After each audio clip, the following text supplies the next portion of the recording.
Gustong-gusto ko yung sinabi mo na kilala ba natin si Lord.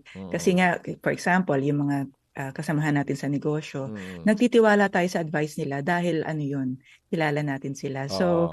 tama ka, mahihirapan tayong, kasi provided naman yung guidelines na sa Biblia yan, di ba? Oo. Maraming guide talagang hindi hinayaan ni Lord na mag-isa tayo.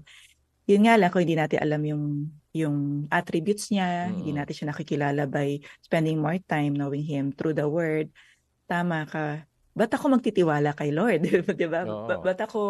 Ba't ako gagawa na isang hindi ko narinig na may naging successful na kapag sinunod ko. Let's say, yun nga, bayaran na lang yung taxes. Pero mas maraming tips ako Mm. naririnig sa paligid na pinaliit na lang income. 'Di ba? Oo, o kaya ano, So, kaya naman na iwasan 'yan, may mga paraan diyan, oo. oo. So, So, yun masarap talaga. lang pakinggan ano, pero kasi Kilalanin kailangan talaga ang Panginoon. yes, Mm-mm. so kung sino ang Panginoon, tapos ano ba ang gusto niya, ano ba yung nakakalugod sa kanya, eh siyempre hindi natin malalaman yan kung hindi naman natin binabasa yung salita ng Diyos.